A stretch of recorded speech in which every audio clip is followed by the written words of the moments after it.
महाराष्ट्राच्या राजकारणात सध्या एका नव्या आणि मोठ्या संघर्षाची ठिणगी पडली आहे. लोकसभेचे विरोधी पक्षनेते राहुल गांधी यांनी महाराष्ट्राचा दौरा करत पुण्यात विद्यार्थ्यांशी संवाद साधला आणि थेट मुख्यमंत्री देवेंद्र फडणवीस यांना पत्र लिहून आदिवासी विद्यार्थ्यांच्या हक्कांवरून घेरण्याचा प्रयत्न केला. पुण्याच्या कार्यक्रमानंतर आता नागपूरच्या भूमीत राहुल गांधींच्या पुढील दौऱ्याची जोरदार तयारी सुरू असतानाच फडणवीस आणि भाजपने काँग्रेसवर असा पलटवार केलाय ज्याने या संपूर्ण वादाला एक वेगळाच वळण दिलं आहे. हा संघर्ष केवळ विद्यार्थ्यांच्या प्रश्नांपुरता मर्यादित आहे की यामागे दिल्ली विरुद्ध महाराष्ट्र असा मोठा राष्ट्रीय राजकीय पट मांडला जातोय? चला तर मग समजून घेऊयात आजच्या या व्हिडिओमधून. नमस्कार, मी आदिती आणि तुम्ही बघत आहात सरळ सोपं. पुण्यात झालेल्या छात्रों की गुंज या कार्यक्रमात राहुल गांधींनी विद्यार्थिनी आणि स्पर्धा परीक्षकांची तयारी करणाऱ्या तरुणांशी थेट संवाद साधला. यावेळी आदिवासी वसतिगृहातील जाचक अटी, 30 वर्षांची वयोमर्यादा, असुरक्षित परिस्थिती आणि मूलभूत सोयीसुविधांचा अभाव यांसारख्या गंभीर तक्रारी समोर आणल्या. गेल्या 10 दिवसांपासून उपोषणाला बसलेल्या आदिवासी विद्यार्थ्यांच्या मागण्यांचा दाखला देत राहुल गांधींनी मुख्यमंत्री देवेंद्र फडणवीस यांना अधिकृत पत्र पाठवले. विद्यार्थ्यांच्या सन्मानाचा प्रश्न उपस्थित करत मुख्यमंत्र्यांनी स्वतः आंदोलनकर्त्यांची भेट घेऊन हे प्रश्न तात्काळ सोडवावेत अशी मागणी त्यांनी लावून धरली आहे. या दौऱ्याच्या माध्यमातून काँग्रेसने महाराष्ट्रातील युवा आणि आदिवासी वर्गाला जोडण्याचा आक्रमक प्रयत्न केला असून पुण्यानंतर आता थेट नागपूरमध्ये पुढचा मोठा मेळावा घेण्याची रणनीती आखली आहे. फडणवीसांच्या राजकीय कार्यशैलीचं एक वैशिष्ट्य नेहमी राहिले, ते कागदपत्रांशिवाय आणि अभ्यासाशिवाय मैदानात उतरत नाहीत. जेव्हा राहुल गांधी आरक्षण, जातीनिहाय जनगणना किंवा तरुणांच्या मुद्द्यांवरून घेरण्याचा प्रयत्न करतात, तेव्हा प्रत्युत्तर देण्यासाठी दिल्लीतील प्रवक्त्यांचा आधी महाराष्ट्रातून फडणवीस पूर्ण ताकदीने समोर येतात. राहुल गांधींच्या या पत्रावर भाजपने आणि मुख्यमंत्री फडणवीसांच्या बाजूने केवळ बचावात्मक भूमिका न घेता थेट आकडे आणि कागदपत्रांसह काँग्रेसवर प्रतिहल्ला चढवला. भाजपने मांडलेल्या मुद्द्यांनुसार ज्या आश्रम शाळांमध्ये विद्यार्थिनींना समस्यांना सामोरे जावे लागले त्यातील गडचिरोलीची शाळा काँग्रेसचे माजी खासदार मारोतराव कोवासे आणि जिल्हा काँग्रेस अध्यक्षांशी संबंधित आहे.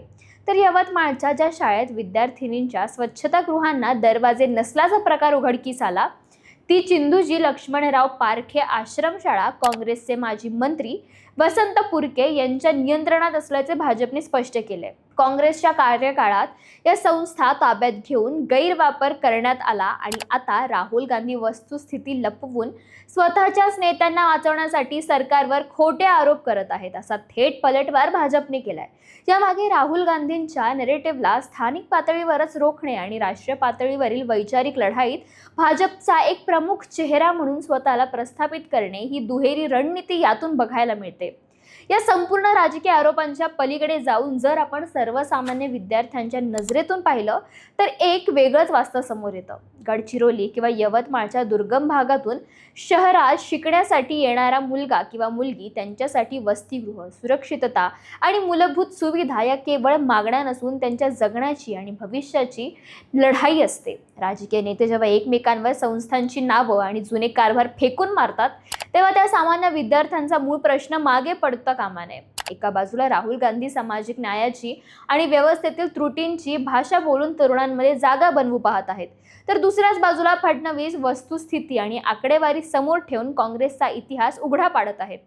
सध्या भारतीय राजकारण चालतं ते नॅरेटिव्हवर. काँग्रेस संविधान आणि वंचित घटक धोक्यात असल्याचा नॅरेटिव्ह मांडतं, तर भाजप काँग्रेसवर विभाजनाचं राजकारण करून विकासावरून लक्ष भटकवल्याचा प्रति नॅरेटिव्ह सेट करतं. फडणवीस ज्या पद्धतीने राहुल गांधींच्या आरोपांची चीरफाड करतात त्यामुळे महाराष्ट्रातील राजकीय चर्चा स्थानिक मुद्द्यांवरून थेट राष्ट्रीय पातळीवर जाऊन पोहोचते. पुण्यातल्या कार्यक्रमानंतर राहुल गांधी आता नागपूरमध्ये पाऊल ठेवत आहेत, जे शहर भाजप आणि राष्ट्रीय स्वयंसेवक संघाचा बालेकिल्ला मानला जातो.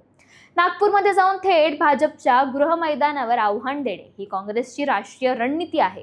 तर दुसरीकडे देवेंद्र फडणवीस यांनी या आव्हानाला नागपुरातूनच प्रत्युत्तर देत राहुल गांधींच्या प्रत्येक दाव्याची हवा काढण्याचा प्रयत्न केला आहे. राजकीय विश्लेषकांच्या मते महाराष्ट्रात सत्ता सांभाळत असताना दिल्लीच्या राष्ट्रीय पटावर स्वतःची स्पेस तयार करणं ही फडणवीसांची सुनियोजित चाल असावी. जेव्हा एखादा प्रादेशिक नेता राष्ट्रीय पातळीवरील सर्वात मोठा विरोधी नेत्याला थेट अंगावर घेतो, तेव्हा भाजपमधील भावी राष्ट्रीय नेतृत्वाच्या फळीत आपलं नाव अग्रक्रमाने ठेवण्यासाठी ही रणनीती अत्यंत महत्त्वाची ठरते.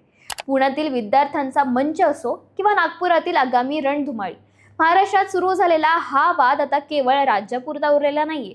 राहुल गांधींनी उपस्थित केलेले प्रश्न आणि फडणवीसांनी पुराव्यांसह दिलेला पलटवार यामुळे आगामी काळात ही लढाई आणखीनच तीव्र होणार हे निश्चित आहे. या संपूर्ण घडामोडींवर तुम्हाला काय वाटतं? विद्यार्थ्यांच्या या मुद्द्यांवरून कोणती बाजू अधिक तर्कशुद्ध वाटते? राहुल गांधींचा आक्रमक पवित्रा की फडणवीसांचा पुराव्यासह केलेला प्रतिहल्ला?